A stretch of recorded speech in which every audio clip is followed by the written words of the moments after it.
Hello dear students, welcome in ASC starter.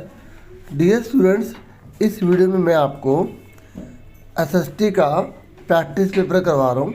आप इसे sample paper भी कह सकते हैं। और आपका जो पेपर होने वाले हैं ना, वो इसी के जैसा पेपर आएगा। लेकिन ये मत सोचना यही क्वेश्चन आएंगे, क्वेश्चन नहीं आएंगे। लेकिन आप इससे आइडिया ले सकते हैं कि पेपर कैसा करना है आपको। देखिए, आपका पेपर 2.5 घंटे का रहेगा और 60 मार्क्स का आपका पेपर रहेगा। मैं आपको एक जानकारी दे दूं कि मैंने संस्कृत का भी बना दिया सैम्पल पेपर, और भी बहुत सारे बना दिए। जो बना दिए वो आप डिस्क्रिप्शन में चेक कर लें। और ये जो अब मैं वीडियो बना रहा हूँ ना, क्लास 6 की सोशल साइंस की, ये मैं हिंदी मीडियम वाले बच्चों के लिए बना रहा हूँ। ठीक है, अब इंग्लिश मीडियम वाले भी देख सकते हैं क्योंकि उन्हें एक्सपीरियंस हो जाएगा। मैंने इंग्लिश की ऑलरेडी बना दिया है। इंग्लिश वाले दुखी मत होना, मैंने आपके लिए ऑलरेडी वीडियो बना दिया है। आप डिस्क्रिप्शन में चेक करेंगे, लिंक पर क्लिक करेंगे, आपको इंग्लिश में पूरी मिल जाएगी। अब ये वीडियो पूरी हिंदी मीडियम को डेडिकेटेड है, लेकिन इंग्लिश मीडियम वालों को मैं कहूँगा वो देख लें ताकि और अच्छे से सीख लेंगे। ठीक है, अब देखो, आपका जो पेपर आएगा ना, आपको ये नहीं लिखना पेपर में, ये कुछ नहीं लिखना। ये तो आपका क्वेश्चन पेपर में बता रखा है कैसे कैसे पेपर है। आपके पेपर में 5 प्रकार के क्वेश्चन दे रखे हैं। जो खंड का है ना, उसमें एक नंबर वाले क्वेश्चन आएंगे 12 एमसीक्यू या खालिस्तान वाले। फिर 2 से लेकर 5 वाले 3 नंबर के क्वेश्चन आएंगे। 3 40 शब्द से ज़्यादा नहीं लिखना। फिर 6वां और 7वां आएगा 4 नंबर के 2 80 शब्द से नहीं लिखना। ये थोड़े से आपके लिए हो सकता है मुश्किल पड़ जाए। जो बच्चे पढ़ते हैं उनके लिए तो कुछ भी मुश्किल नहीं होता। और आपको बहुत खुशी होने वाली है कि 8वां 9वां 10वां और 11वां क्वेश्चन पैसेज है, उसी में से आंसर ढूंढ के आंसर बताने हैं। है ना मज़े की बात। अरे एसएसटी में तो बहुत अच्छे नंबर ला सकते हो आप। और एक सबसे बड़ी खुशी की बात बताऊं, आपका जो एक मैप वर्क आएगा, मानचित्र, ठीक है, ई सेक्शन, और वो 4 मार्क्स का है। तो जो आपकी हिस्ट्री की बुक है ना, उसमें जो आपके पाठ आ रहे हैं ना, उसका मैप का काम सारा कर लो, बुक से ही आएगा। अब चलो वो तो इसमें देखते हैं, जो पेपर में क्वेश्चन है वो करते हैं। ठीक है, आपको खुद भी बताने की कोशिश करनी है, फिर मैच करना। अन्य लोगों को नकारात्मक रूप में आंकना, उन्हें हीन समझना क्या कहलाता है बताओ। जब हम किसी को नेगेटिवली सोचते हैं ना, तो इन्फीरियर, घटिया मानते हैं, तो वो क्या कहलाता है। रूढ़िवादी धारणा, पूर्वाग्रह, समानता, इनमें से कोई नहीं, बताइए।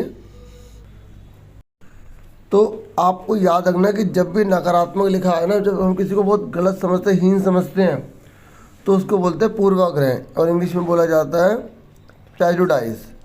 अब उसके नेक्स्ट, जब हम सभी लोगों को एक ही छवि में बांध देते हैं और उनके बारे में पक्का विश्वास बना लेते हैं, ये लोग ऐसे ही होते होंगे। जैसे हम बोल देते हैं कि कुछ लोग, हम किसी को बोलते हैं कि ये लोग कंजूस ही होते हैं। हम जैसे लड़कों को बोलते हैं कि लड़के जो हैं वो रोते नहीं हैं। तो ऐसे अगर हम कुछ सोच लेते हैं तो ऐसी बात को बोला जाता है बच्चों, ऐसी बात को बोला जाता है रूढ़िवादी। क्या बोला जाता है? रूढ़िवादी। ठीक है, तो देखो, अगर आपको एक बात बता दूं कि आप ऊपर वाला क्वेश्चन करो या नीचे वाला करो, आपको एक करना है। देखो, हिंदी में आप देखोगे ना, यहाँ रूढ़िवादी लिखा है, यहाँ पूर्वाग्रह लिखा है। इंग्लिश में क्या कर दिया, दोनों बार स्टीरियोटाइप लिख दिया। तो आपको ध्यान रखना है। ठीक है, अगर इंग्लिश मीडियम वाले बच्चों को कन्फ्यूजन है तो वाली वीडियो देख लेना, मैंने आंसर बता रखे हैं सही से। हिंदी मीडियम वाले सुन लो, जब हम किसी को नेगेटिव मानते हैं तो उसे पूर्वाग्रह बोलते हैं, और जब हम किसी को एक छवि में बांध देते हैं उसे रूढ़िवादी कहते हैं। ठीक है, जैसे मैंने बोला कि लड़के रोते नहीं हैं, तो ये रूढ़िवादी बात कहलाती है। अब आपका सेकंड क्वेश्चन है कि धर्मनिरपेक्षता का क्या मतलब है। ठीक है, जो सेकुलरिज्म है ना, उसका क्या मतलब है। देखो, सेकुलरिज्म का मतलब होता है जहाँ पर ना, जिस देश के अंदर सभी धर्मों को बराबर महत्व दिया जाता है और सब लोग अपने अपने धर्म को मान सकते हैं। तो चारों में से किस में लिखा है, ये रहा सी। विभिन्न धर्मों और विश्वास के लोगों को बिना किसी भेदभाव के अपने धर्म का पालन करने और उसका पालन करने की स्वतंत्रता होती है। ठीक है, कोई भी किसी भी धर्म को अपना सकता है, मान सकता है, अपने धर्म को फॉलो कर सकता है, तो उसे बोलते हैं धर्मनिरपेक्षता। इंग्लिश में बोलते हैं सेकुलरिज्म। ठीक है, तो इसका सी आंसर आ जाएगा। ठीक है, एमसीक्यू में केवल आपको आंसर लिख के आने हैं। ठीक है, नंबर डाल के। अगला है कि ग्राम सभा एक पंचायत क्षेत्र में रहने वाले सभी डैश की सभा होती है। बताओ ग्राम सभा में कौन से लोग होते हैं जिससे सभा बनती है? बच्चे, वयस्क, पुरुष या महिलाएं? वयस्क। ठीक है, वेरी गुड। अगर आप ऊपर वाला नहीं करते तो नीचे वाला कर सकते हैं कि जो ग्राम सभा होती है ना, उसमें जो मतदाता सूची तैयार की जाती है, तो कितनी उम्र के लोग होते हैं जो वोट डाल सकते हैं? 15, 20, 18 या 25? वेरी गुड, 18 वर्ष। ये सब आपको आता होगा, वेरी गुड बेटा, शाबाश, सी। फिर नेक्स्ट क्वेश्चन आपका चौथा, पंचायत सचिव की नियुक्ति डैश की तरह होती है। बताओ जो पंचायत सचिव होता है ना, पता है उसको कौन नियुक्त करता है? सरकार नियुक्त करती है। कौन करता है? सरकार। ठीक है, अगला क्वेश्चन, एक है निम्नलिखित में से सौरमंडल का सबसे बड़ा पिंड कौन सा? बताओ सौरमंडल में सबसे बड़ी चीज़ कौन सी होती है? सूरज होता है, पृथ्वी होती है, मंगल होता है, शनि होता है? सूरज, वेरी गुड। ठीक है, नेक्स्ट क्वेश्चन, सूरज, अगर आप ऊपर वाला क्वेश्चन नहीं करते तो नीचे वाला कर सकते हैं कि सूरज पृथ्वी से कितनी दूरी पर है? बताओ सूरज और पृथ्वी के बीच कितनी दूरी है? बताओ 15 crore kilometre, 25 crore kilometre, 15 lakh kilometre या 20 किलोमीटर? तो मैं आपको बता दूं 15 करोड़ किलोमीटर दूर है। ठीक है, अरे देखिए उसके बाद नेक्स्ट है, सामान्यतः आप एक महीने में कितनी बार पूर्णिमा को देख सकते हैं? पूरे चांद को एक महीने में कितनी बार देख सकते हैं आप? वेरी गुड बेटा, शाबाश, आपको आता है आंसर 1, वेरी गुड। ठीक है, ये नीले से आंसर लिखे हुए। ठीक है, आपको आंसर लिख के आने पेपर में, नंबर डालना सही से। अब बताओ ध्रुव तारा डैश दिशा को इंगित करता है। बताओ ध्रुव तारा कौन सी दिशा बताता है? दक्षिण, पूर्व, पश्चिम या उत्तर? वेरी गुड, उत्तर, सबको पता है, वेरी गुड।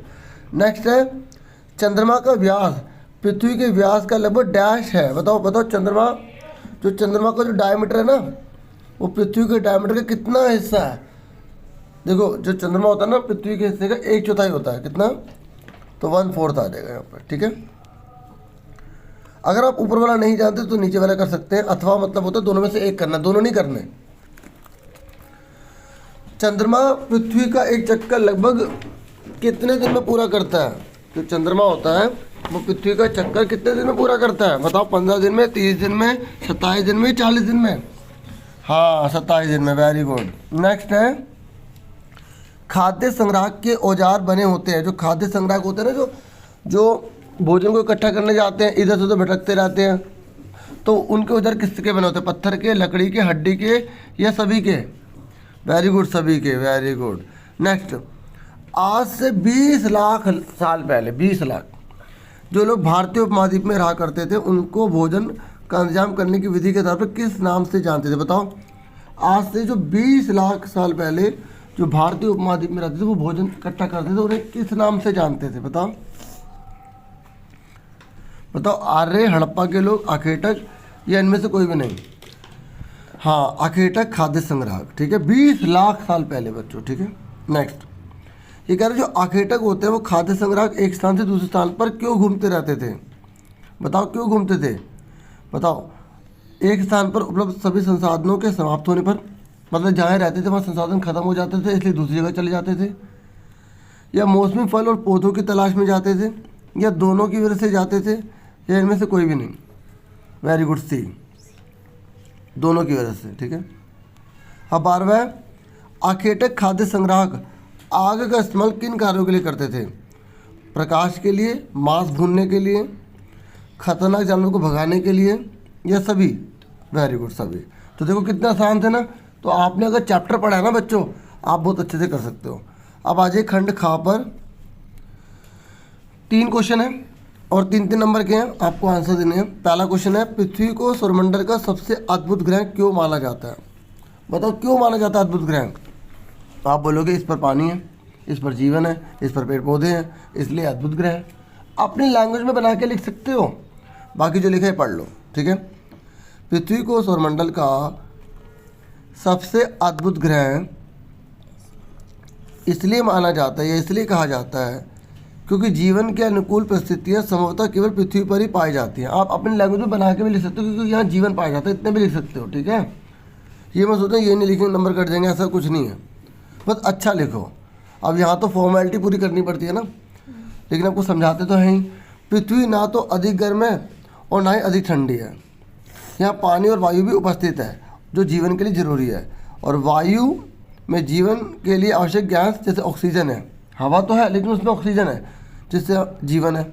इसलिए पृथ्वी को हम अद्भुत ग्रह कहते हैं सौरमंडल का। ठीक है, अगर आप ये वाला क्वेश्चन नहीं कर पाते, आपको नहीं आता, तो आप नीचे वाला कर सकते हैं। ऐसे एग्जाम में कोई नए क्वेश्चन आएंगे। ठीक है, सुन रहे हो। नेक्स्ट है, ध्रुव तारे की सहायता से आप रात के समय कौन सी दिशा बता सकते हैं, बताओ।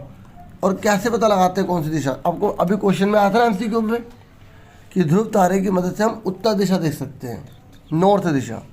तो कैसे देखते हैं, देखो बहुत आसान, अपने आप बना बना के लिख दो कि प्राचीन समय में लोग रात के समय तारों की मदद से दिशा को पहचाना करते थे। ठीक है, और रास्ते को पहचाना करते थे। और ध्रुव तारा रात के समय केवल उत्तर दिशा में दिखता है, तो लोग ध्रुव तारे की मदद से उत्तर दिशा को पहचान लिया करते थे और बाकी सब दिशाएं भी पता लगा लिया करते थे। बस इतना आसान है। अब ये क्वेश्चन है तीसरा, जब भारत में शाम के 5:30 बजते हैं तब लंदन में दोपहर के 12 बजते हैं। आपको पता है ऐसा क्यों है? पता क्यों है? क्योंकि हमारे पूरे विश्व के अंदर ना एक टाइम पीरियड फिक्स कर दिया गया और वो टाइम पीरियड ग्रीनविच रेखा के बेस पर लिया गया है। और भारत जो है ना वो ग्रीनविच से 82.5 डिग्री पर पूर्वी देशांतर में आता है। भारत पूर्वी देशांतर की तरफ है बच्चों। और कितना डिग्री पर आता है? 82.5 डिग्री। और यहाँ पर आने में जो ग्रीनविच से टाइम स्टार्ट होता है और जो ईस्ट की तरफ है ना वहाँ टाइम बढ़ता है और वेस्ट की तरफ टाइम घटता है। तो इसलिए भारत में जो है ना 5.5 घंटे आगे है ग्रीनविच से। तो अगर लंदन में 12 बज रहे हैं तो भारत में 5:30 बजते हैं। आप अपना बना के लिख सकते हो। मेन मैंने बता दिया, वीडियो को 3-4 बार सुनो, दिमाग में बैठ जाएगा, बाकी पढ़ भी सकते हो। चौथा क्वेश्चन है, खेती करने वाले लोग एक ही स्थान पर लंबे समय तक क्यों रहते थे? भाई देखो कितना आसान क्वेश्चन है। भाई खेती करने वाले लोग एक ही स्थान पर क्यों रहेंगे? बोलोगे क्योंकि वहाँ पर उन्हें फसल उगानी है तो उन्हें बीज बोने पड़ेंगे, उनकी देख रेख करनी पड़ेगी, उन्हें बार बार पानी देना पड़ेगा। हाँ है ना, अपने लैंग्वेज में बना बना के लिखो, सस्ती तो बस समझ में आना चाहिए। ठीक है, और देखभाल अच्छे से करनी पड़ेगी। ठीक है, जानवरों को भगाना पड़ेगा, उनके लिए फिर पानी डालना पड़ेगा, फिर फालतू जो पौधे उग जाते हैं साथ में तो उनको हटाना पड़ेगा बार बार। इसलिए जो लोग खेती करते हैं वो एक ही जगह पर रहते हैं। हाँ या ना, लिख दोगे ना बना के, फिर पढ़ लो। खेती करने वाले लोगों को एक ही स्थान पर लंबे समय तक रहना पड़ता था, क्योंकि जब लोग कृषि करने लगे तो उनकी देखभाल के लिए एक ही जगह पर लंबे समय तक रहना पड़ता था। बीज बोने से लेकर फसल के पकने तक पौधे की सिंचाई करने, खरपतवार को हटाने, जानवरों चिड़ियों से रक्षा करने, बहुत सारे काम करने पड़ते थे। फिर कटाई करने, फिर अनाज को रखने संभाल कर। इसलिए खेती करने वाले लोग एक ही जगह पर रहते थे। फिर नेक्स्ट क्वेश्चन है बच्चों कि किसको पशुपालकों का जीवन आखिर तक खाद्य संग्रह के जीवन से कैसा रहता है? बताओ। जो किसान है ना आज के, जो पशुओं को पालते हैं वो, और जो आखिर तक जो आज से 20 लाख साल पहले थे, उनसे उनका जीवन कैसे अलग था? देखो, आखिर तक खाद्य संग्रह समुदाय के लोग एक जगह से दूसरी जगह पर घूमते रहते थे। हाँ है ना, और जिसमें भोजन की तलाश में, पानी की तलाश में और जानवरों की तलाश में, कोमा लगा देना यहाँ पे, जो भोजन की तलाश, पानी की तलाश, ठीक है, आदि में इधर से उधर भटकना पड़ता था। हाँ या ना, जबकि आज के जो किसान है, पशुपालक हैं, उन्होंने खेती शुरू कर दी, वो एक ही जगह पे रहने लग गए तो उनको इधर से उधर नहीं जाना पड़ता था। अगर आ जाएगा ना कि आखेटक और कृषि में क्या अंतर है, तो आप बताओगे कि आखेटक, या बताओगे कि आखेटक एक जगह से दूसरी जगह जाते रहते थे, जबकि पशुपालक या किसान इधर से उधर नहीं जाते तो एक ही जगह पर रहते थे।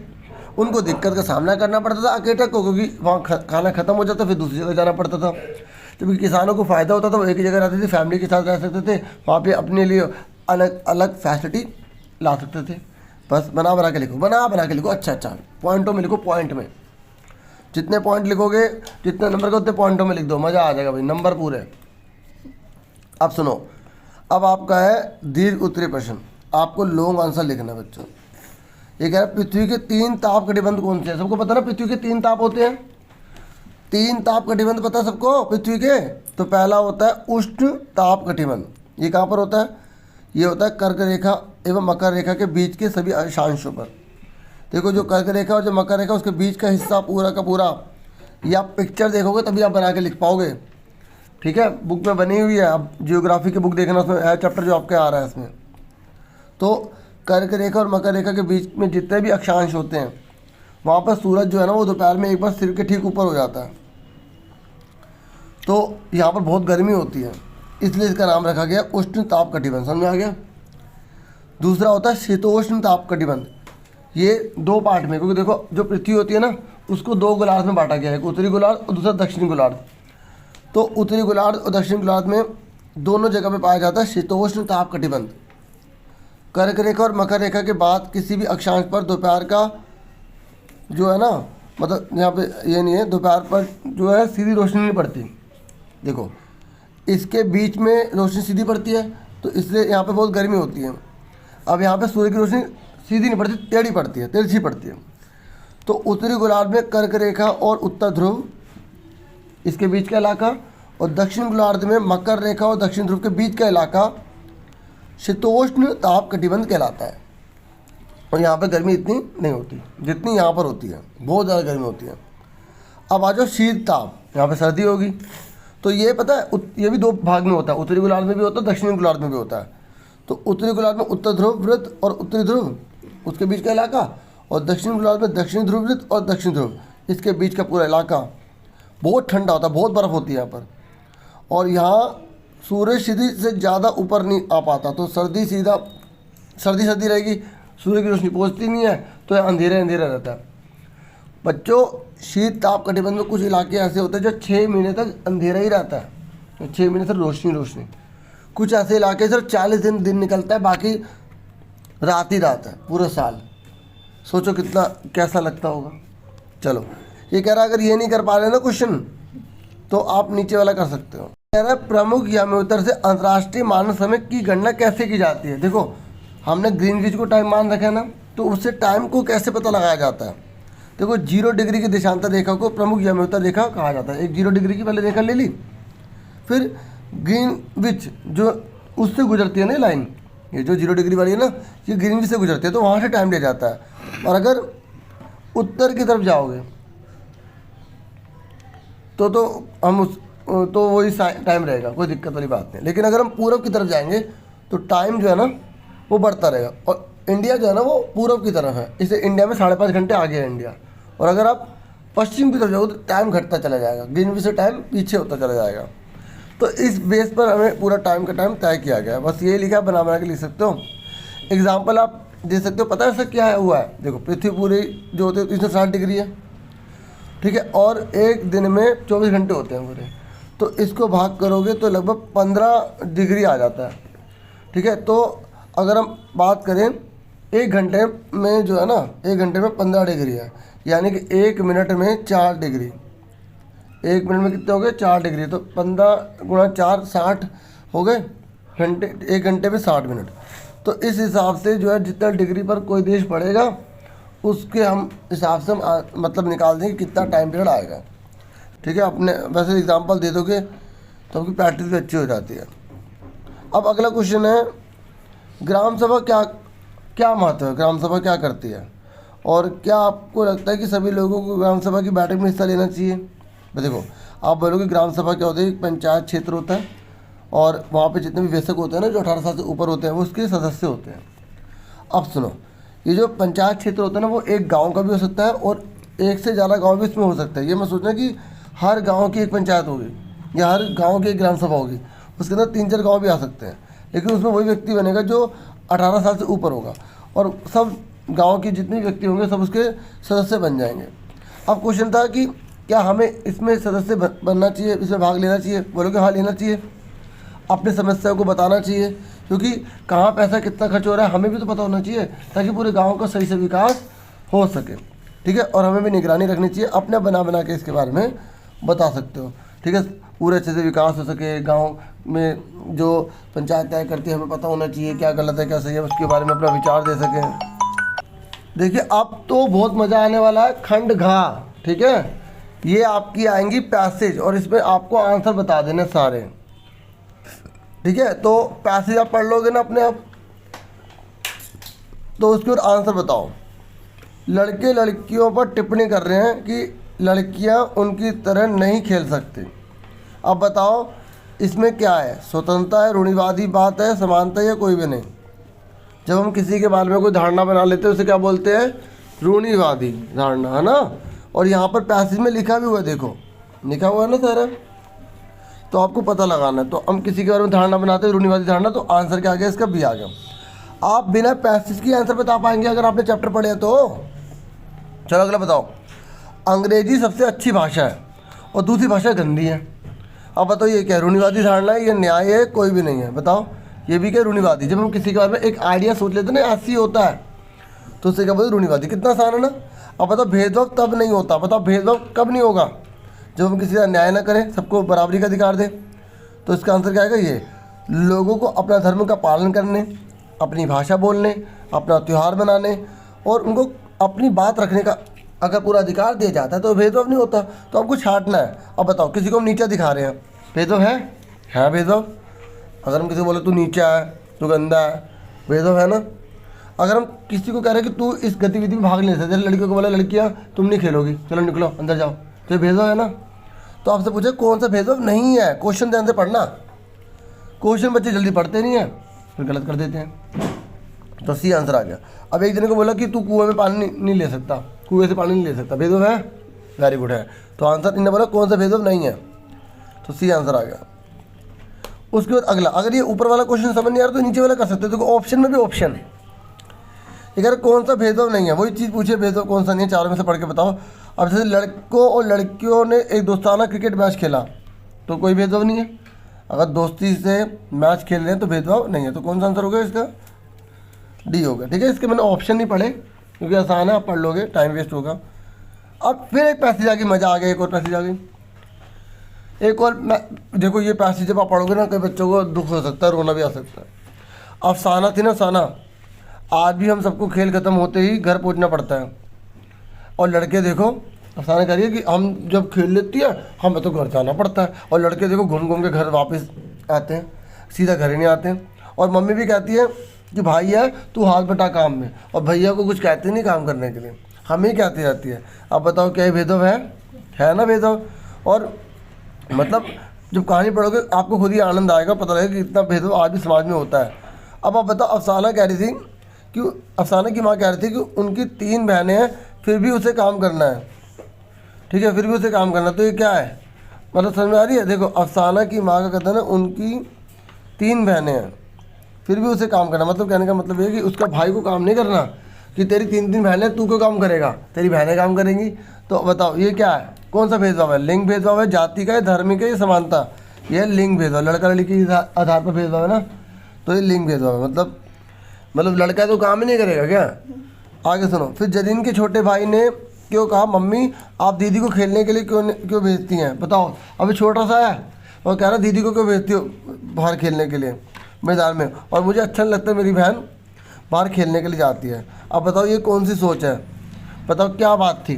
जरीन एक अच्छी खिलाड़ी नहीं थी इसलिए उसका भाई मना करता था, जरीन लड़की थी इसलिए मना करता था, या उसके कपड़े अच्छे नहीं थे इसलिए मना करता था, या कोई भी नहीं, वो लड़की थी इसलिए मना करता था। देख लो ये भेदभाव है ना।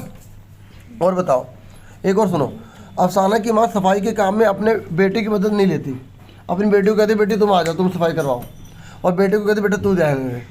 अब बताओ ये क्या है, वह एक लड़का इसलिए भेदभाव हो रहा है, वह स्कूल जाता है इसलिए, अच्छा खिलाड़ी इसलिए, इनमें से कोई नहीं, वह लड़का इसलिए। लड़का तो उसको सारी फैसिलिटी मिलेगी, लड़की तो कोई फैसिलिटी नहीं मिलेगी। अच्छा समझ में आ गई पैसेज। तो ऐसे क्वेश्चन आएंगे, देखो कितना आसान है, सुन रहे हो अच्छे से समझना बच्चों, आपको तो और मज़ा आएगा। अब 10वां क्वेश्चन भी पैसेज है। अब सुनीता अपने बचपन की बार बता रही है, अब ये तो आप कहानी तो खुद पढ़ोगे। अब सुनो पहला क्वेश्चन, बताओ हाई स्कूल के बाद सुनीता ने क्या किया। अब देखो भाई ये तो आपको खुद पता लगाना पड़ेगा। पता है सुनीता के साथ क्या हुआ था, सुनीता जो है गोताखोर बनना चाहती थी, वो कहती थी कि मैं पानी में तैरूँगी, लेकिन स्विमर बनेगी स्विमर, लेकिन नहीं बनने दिया गया समाज में। फिर वो हेलीकॉप्टर पायलट बन गई और फिर दुनिया में इतना नाम कमा लिया, फिर अंतरिक्ष में पहुंच गई। अगर कोई मेहनती बच्चा हो ना उसके लिए रास्ते बनते चले जाते हैं बच्चों। लड़की थी इसलिए रोक दिया उसे, ठीक है, लेकिन उसने बढ़कर दिखाया, कुछ करके दिखाया। अब आप बताओ हाई स्कूल के बाद सुनीता ने क्या किया था, तैराकी सीखी, शिक्षण सीखा, डांस सीखा या हेलीकॉप्टर पायलट का कोर्स कर लिया? हेलीकॉप्टर पायलट का कोर्स कर लिया, वेरी गुड। अच्छा ये बताओ, सुनीता जब छोटी थी तो उसे क्या अच्छा लगता था? खाना बनाना, किताबें पढ़ना, खेलना, तैराकी या पेंटिंग? खेल और तैराकी। उसे पढ़ाई में मन नहीं लगता था। यदि मैं तो खिलाड़ी बनना चाहती हूँ, तैराक बनना चाहती हूँ, लेकिन उस समय समाज ही ऐसा था जिसकी वजह से उसे मौका नहीं मिला, लेकिन फिर उसने पढ़ाई में ध्यान दिया और हेलीकॉप्टर पायलट की तैयारी कर ली, ठीक है, और बहुत आगे निकल गई। अच्छा बताओ, सुनीता विलियम जानते हो ना, अंतरिक्ष भारत के नाम कमाया है उसने। अच्छा उसने कौन सा रिकॉर्ड बनाया था? उसने अंतरिक्ष में सबसे लंबे समय तक रहने वाली पहली महिला का रिकॉर्ड बनाया है। पहली लेडीज थी जो अंतरिक्ष में इतने लंबे समय तक रही, ठीक है, गई थी ना सुनीता विलियम अंतरिक्ष में। हाँ वो यही है। समझ में आई कैसे लगी कहानी? एक और पैसेज। तो अब इसकी आंसर इसमें ढूंढ के करने होंगे, लिखने पड़ेंगे आपको कि लगभग 12,000 साल पहले घास खाने वाले जानवरों की संख्या क्यों बढ़ने लगी? बताओ। क्योंकि उस समय का पर्यावरण ऐसा हुआ कि घास बहुत ज़्यादा उगने लग गई, तो उनकी संख्या भी बढ़ने लगी। क्वेश्चन में लिखा बच्चों, यहाँ पढ़ते तुम देखो। लगभग 12,000 साल पहले दुनिया की जलवायु में बड़े बदलाव आए और गर्मी बढ़ने लगी। इसके परिणामस्वरूप कई क्षेत्रों में घास के मैदान बढ़ने लगे। हिरण, बारहसिंगा, भेड़, बकरी, गाय जैसे उन जानवरों की संख्या भी बढ़ने लगी जो घास खाकर जिंदा रहते थे, इसलिए घास खाने वाले जानवर बहुत ज़्यादा हो गए थे। अब अगर ऊपर वाला नहीं करते तो नीचे वाला कर सकते लोग। मतलब पैसेज में भी आपको ऑप्शन दे रहे हैं। अब ये कह रहा है कि आप बताओ कि 12,000 साल पहले कई क्षेत्रों में घास वाले मैदान बनने लगे, क्यों? तो बताओगे क्योंकि गर्मी बढ़ने लग गई थी, जलवायु में परिवर्तन आ गया था। ये क्वेश्चन ऊपर में लिखा है, ये देखो ये ऊपर की लाइन लिख दो। यहाँ पे क्वेश्चन में से देख के लिखना है, बस ढूंढ लोगे ना, अच्छे से करना, फुल मार्क्स लाने हैं, ठीक है। और शिकार करने वाले जानवरों के बारे में जानकारी क्यों हासिल करने लगे? बताओ, शिकार करने वाले जानवरों के बारे में जानकारी क्यों हासिल करने लग गए जो शिकार करते थे? क्योंकि उनके बारे में पता लगाएंगे तभी तो पता लगेगा कि वो कब क्या खाते हैं, कौन सी चीज़ कहाँ पर है, वगैरह वगैरह। तो देखो, जो लोग इन जानवरों का शिकार करते थे वे भी इनके पीछे आए और इनके खाने पीने की आदतों और प्रजनन के समय की जानकारी हासिल करने लगे। हो सकता है कि तब लोग इन जानवरों को पकड़कर अपनी जरूरत के अनुसार पालने की बारे में सोचते भी होंगे। अपना बना के लिख देना, उसमें से ढूंढ के। ये लिखा ना यहाँ पे, ये देखो, ये लिखा ना, सारा पैसेज में से है बच्चों, ठीक है। ये आंसर दिखा रहा हूँ आपको, आपने आप ट्राई करना पहले, ठीक है। अच्छा अगला है कि मछली भोजन का महत्वपूर्ण स्रोत क्यों बन गई? बताओ, मछली क्यों बन गई? मछली भोजन का एक महत्वपूर्ण स्रोत इसलिए बन गई क्योंकि लोगों ने उस समय मछली पकड़ना और उसे खाने का तरीका ढूंढ लिया था और नदियों में मछलियाँ आसानी से मिल भी जाती थी। ये देखो यहाँ पे लिखा हुआ सारा। नहीं, ये नहीं लिखा बच्चों, ये हमको खुद सोचना था। एक आधा क्वेश्चन आंसर ऐसा होगा जो हमें खुद सोचना होगा, अपने बना के लिखना होगा, तो छोड़ के तो नहीं आओगे, ठीक है, ठीक है। अब उसके बाद लास्ट क्वेश्चन है आपका, और ये है लास्ट क्वेश्चन है आपका मैप वर्क। तो देखो, आपको मैप वर्क में पता है क्या करना होगा? आपका पहला 12.1 है, इन चारों में से आपको बताना होगा वो कौन सा सही है, फिर आपको मैप में भरना होगा। जैसे यहाँ बोला गया है, जैसे चैप्टर पढ़ा ना हिस्ट्री का, वही कर पाएगा कि बताओ मानचित्र में एक जगह कौन सी है जहाँ पर गुफाएं और कंदराएं मिली हैं। गुफाएं और कंदराएं किस जगह मिली है? बताओ चारों में से। भीमबेटका, मेहरगढ़, बुर्ज होम या कुर्नूल? तो वो मिली है भीमबेटका में। तो आपको मैप में भरना होगा। देखो ऐसे, ये रहा मैप, ये रहा आपको ये रहा, देखो ये रहा, ये पूरा, ठीक है। ये आपका मध्य प्रदेश में है ना भीमबेटका, यहाँ पे बहुत बड़ी मात्रा में गुफाएं मिली है ना। हाँ, तो ऐसे भरना होगा मैप में, ठीक है। फिर उसके बाद नेक्स्ट है कि मानचित्र पर अंकित पुरस्थल बी पहचानिए जहाँ राख के अवशेष मिले, जहाँ राख मिली है। बताओ, हुंसकी में, चिरांद में, कुर्नूल में या भीमबेटका में? तो कहाँ मिले? कुर्नूल गुफाएं में, ठीक है। तो ये आपको मैप में भरना होगा बी वाले में, ठीक है। ये रहा कुर्नूल की गुफाएं, ठीक है, आंध्र प्रदेश में। कहाँ पर? ये आंध्र प्रदेश में, ठीक है। सुन रहे हो ना प्यारो? ओ मेरे प्यारे बच्चों, स्टूडेंट्स, प्यारे प्यारे नन्नू, सुन रहे हो? ठीक है।